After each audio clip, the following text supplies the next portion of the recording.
My sister announced, "I'm pregnant." Silence filled the room, but I knew a secret that would destroy her. My name is Samantha, and at my birthday dinner in the heart of Manhattan's Crystal Palace restaurant, my sister Amanda stood up, her hand resting on her barely visible bump, and announced she was carrying my husband Derek's child.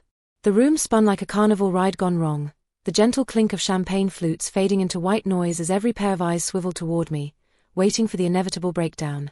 They expected fireworks, tears streaming down my cheeks, screams echoing through the elegant dining room, maybe even a crystal glass hurled against the marble floor.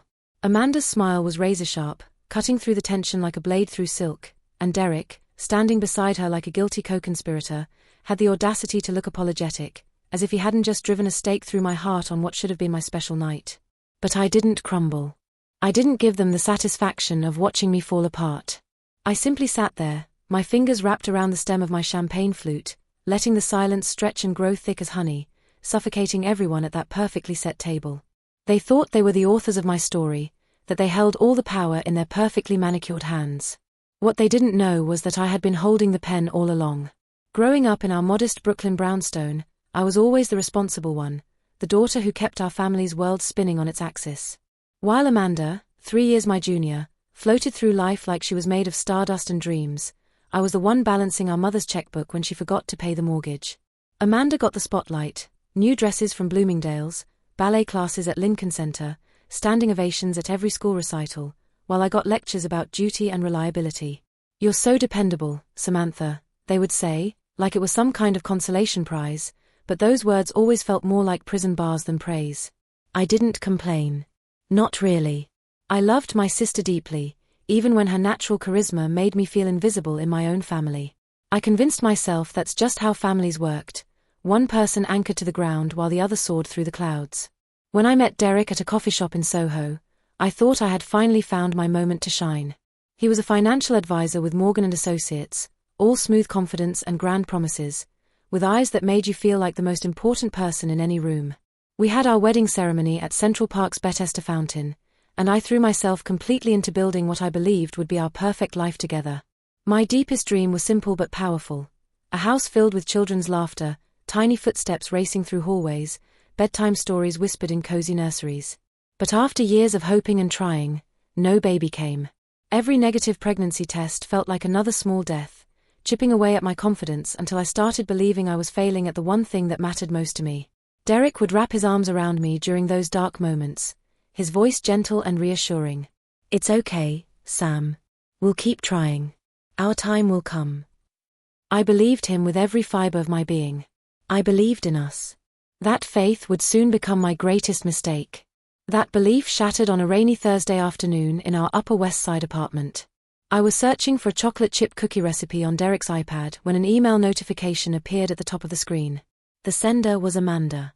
The subject line was chillingly simple: "Our strategy."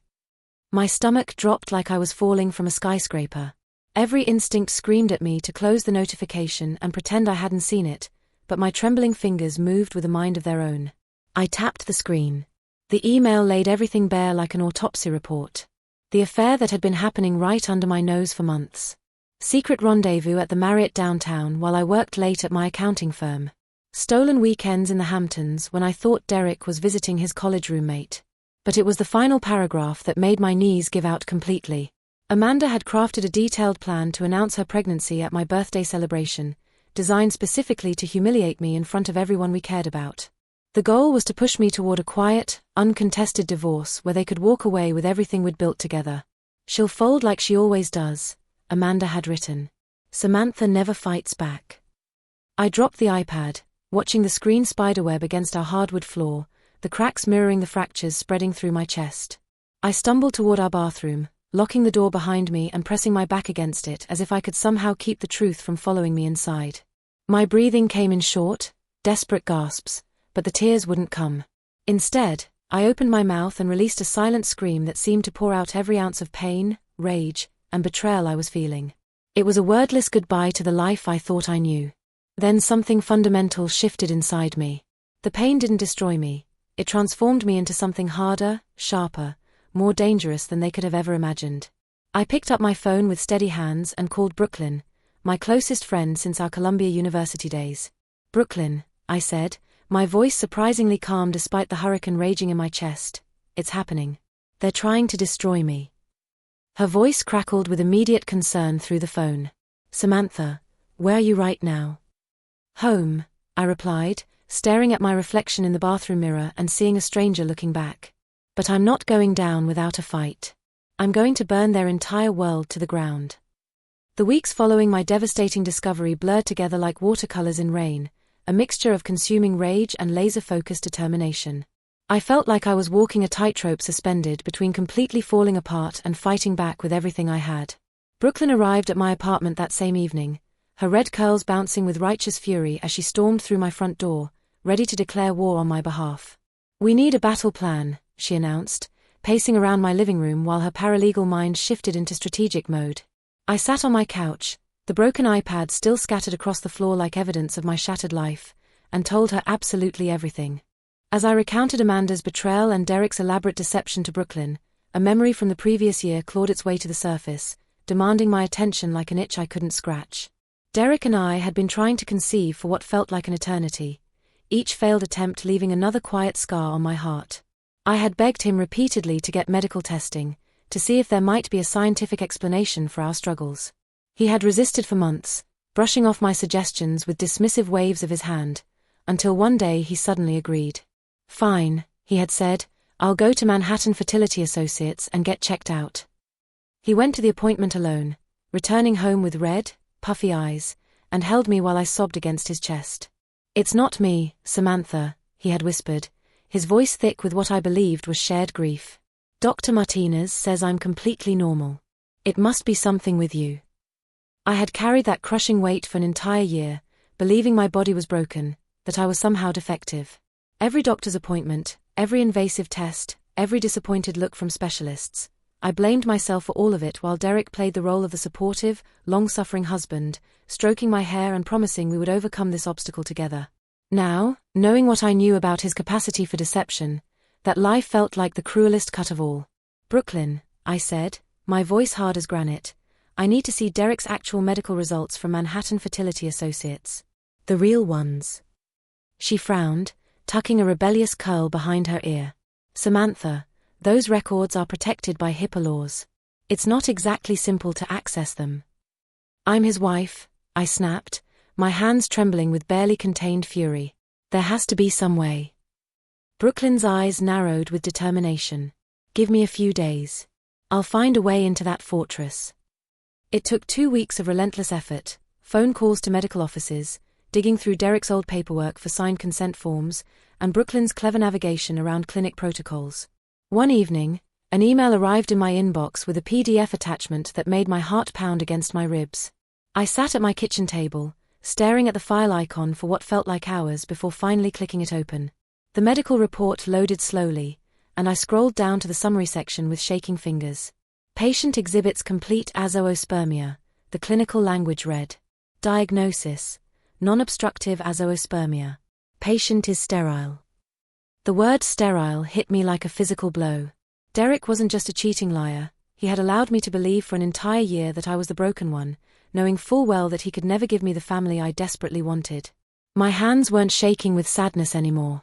They were trembling with pure, undiluted rage. If Derek could lie about something so fundamental, so deeply personal and painful, what other deceptions was he hiding? That question became an obsession that consumed my every waking moment. I remembered Derek's story about the fertility clinic appointment, about expensive specialist consultations that supposedly cost thousands of dollars. Something didn't add up. I pulled up our joint bank statements from the month Derek claimed to have visited Manhattan Fertility Associates, my fingers flying across the keyboard with newfound purpose. What I found made my blood run cold. There were no payments to any fertility clinic. No charges for specialist consultations. Instead, staring back at me from the computer screen was a $25,000 cash withdrawal that had never been explained or accounted for. My gut twisted with a sick realization. This wasn't just about an affair anymore. This was something much bigger and darker than I had imagined. The next morning, I found myself sitting across from Mr. Harrison, a private investigator whose unassuming appearance, he looked more like a college professor than a detective, belied his sharp reputation. His cramped office in Midtown Manhattan was cluttered with case files and cold coffee cups. I don't care about proving the affair, I told him, sliding a folder containing the bank statement across his desk. I already know he's cheating. What I need you to do is follow the money. Find out where that $25,000 went, and dig up anything else that doesn't make sense. His pale blue eyes sharpened with interest as he examined the documents. I'll get you answers, Mrs. Samantha. Count on it.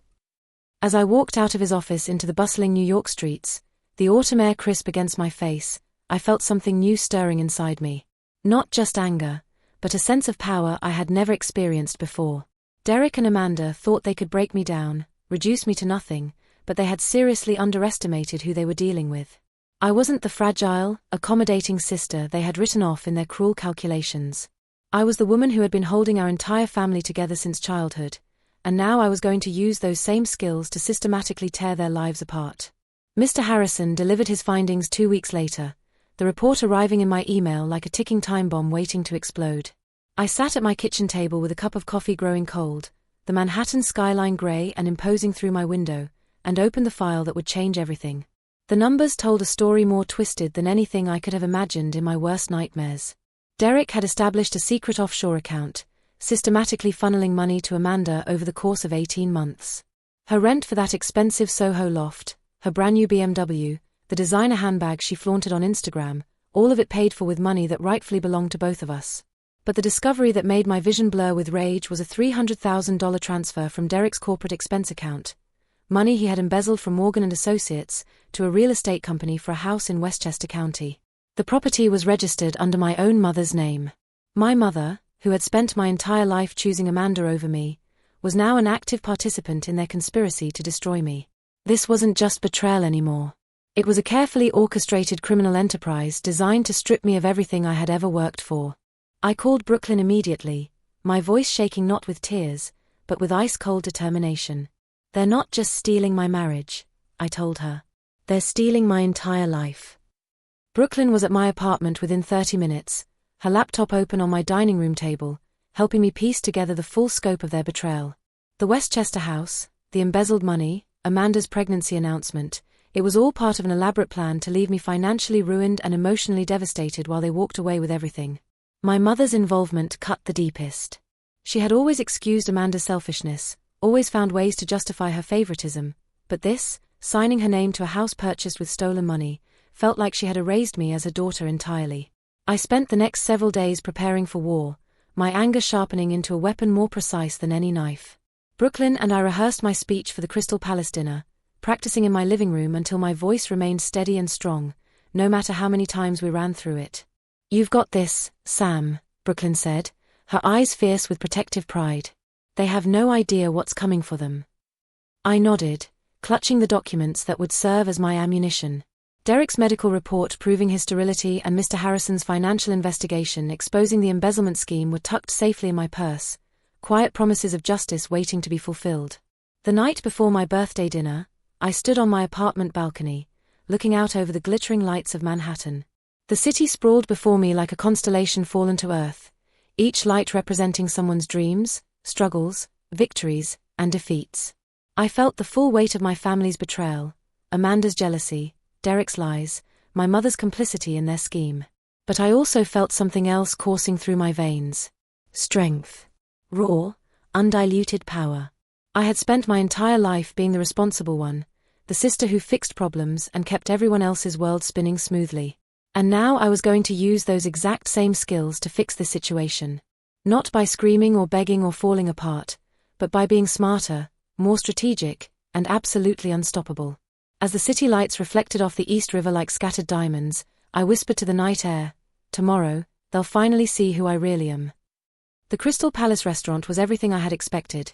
Crystal chandeliers casting rainbow prisms across white tablecloths, soft jazz floating through air scented with expensive wine and fresh orchids. It was the kind of place where New York's elite celebrated their victories and toasted their successes. My birthday dinner should have been a joyous celebration, but as I sat at the long mahogany table surrounded by friends and family, I felt like a gladiator walking into the Colosseum. Amanda stood up, her hand dramatically placed on her stomach, her voice dripping with false sweetness as she prepared to deliver what she believed would be the killing blow. Derek's hand rested possessively on her shoulder, his eyes finding mine with that practiced expression of pity I had once mistaken for genuine love and concern. The moment of reckoning had finally arrived. "Derek and I have wonderful news to share," Amanda announced, her voice carrying across the restaurant's hushed atmosphere. "We're starting a family together." The room fell silent as if someone had sucked all the oxygen from the air. Every person at that table was waiting for me to shatter, to provide them with the dramatic breakdown they expected. I could practically feel their anticipation, their curiosity about how the betrayed wife would react to such devastating news. But I didn't give them what they wanted. Instead, I took a slow, deliberate sip of my champagne, letting the moment stretch until their smugness began to curdle under the weight of my unexpected calm. Then I stood up, raising my glass high, my voice clear and strong as the crystal chandelier above us. "To family," I said, pausing to let those words settle over everyone like a blanket, "and to the power of truth." I reached into my purse and pulled out a folded piece of paper, Derek's medical report from Manhattan Fertility Associates, and slid it across the white tablecloth directly to him. His face went pale as fresh snow. "What is this?" he asked, his voice tight with barely concealed panic, his fingers hovering over the document like it might burst into flames. "The truth," I replied, loud enough for everyone to hear clearly. "From Manhattan Fertility Associates. From last year's appointment." Derek's hand froze completely, his face draining of what little color remained. He knew exactly what that paper contained.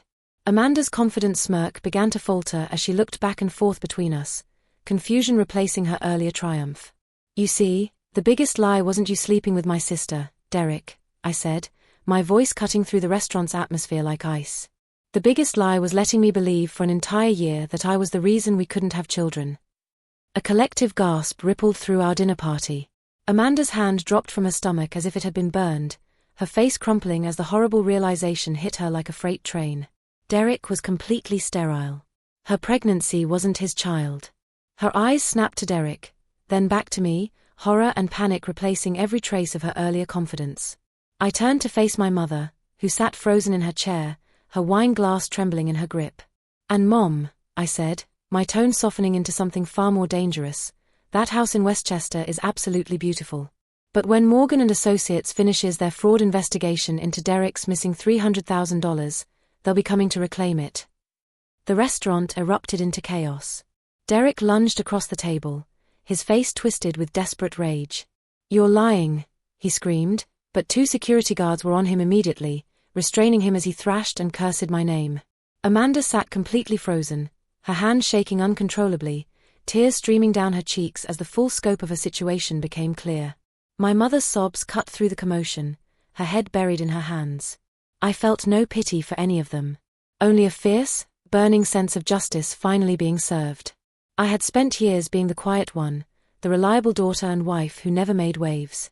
But tonight, I had become a hurricane. I picked up my purse with steady hands, Brooklyn immediately at my side, her presence a solid anchor in the storm of chaos surrounding us. As we walked toward the restaurant's heavy oak doors, Amanda grabbed my arm with desperate fingers, her voice breaking into a pathetic whimper. "Samantha, please," she begged, her mascara running in dark rivers down her cheeks. I looked down at her manicured hand gripping my arm, then into her panicked, pleading eyes, and calmly pulled myself free from her grasp. "Save it, Amanda," I said, my voice flat and final as a closing door. "And call whoever the real father is. He deserves to know." The restaurant doors swung shut behind us, muffling the chaos of the life I was deliberately leaving behind. For the first time in years, I could breathe freely, the cool Manhattan night air sharp and clean in my lungs. The months that followed were a whirlwind of lawyers, depositions, and endless paperwork, but every legal battle felt like a step toward freedom. Derek's firm, desperate to avoid a public scandal that would destroy their reputation, settled generously. Their payout was substantial enough to give me a completely fresh start. I moved to a charming studio apartment in Greenwich Village, with tall windows overlooking Washington Square Park. I discovered a pottery studio just 3 blocks away, a peaceful sanctuary where my hands could work with wet clay, shaping something beautiful and new from the raw materials of my past experiences. One sunny afternoon, as I laughed with Brooklyn, who was comically struggling to center her clay on the spinning wheel, she flicked a small piece of clay at me playfully. "Is the divorce officially final?" she asked, grinning despite her artistic frustrations. "As of last Tuesday," I replied, my smile genuine and unburdened for the first time in years. They didn't want their dirty laundry examined in open court. My phone buzzed against the Pottery Studio's wooden table. A news alert from a local station appeared on the screen. Former financial advisor Derek Matthews sentenced to 6 years for embezzlement.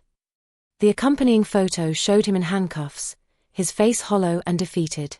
I stared at the image for a long moment, feeling absolutely nothing, no anger, no satisfaction, no regret. He was simply a chapter 1 had closed, a book I had finished writing and placed back on the shelf. I turned back to my pottery wheel, the clay cool and responsive under my fingers. Now, where were we? I said to Brooklyn, setting the wheel spinning again. On my apartment windowsill, I keep a single white orchid that I rescued from a clearance rack at a flower shop in Soho. It was battered and neglected when I found it, its blooms long gone, but I saw something resilient in its roots. I've been carefully nursing it back to health, watering it regularly and whispering encouragement like it could actually hear me. This morning, I noticed a new bud emerging, small but defiant, reaching toward the sunlight streaming through my windows. For so long, I believed I was the broken one, the woman who couldn't grow or flourish. But I wasn't broken at all. I was just planted in the wrong garden, surrounded by people who preferred to see me wilt rather than thrive. Every scar tells a story of survival, strength, and new beginnings.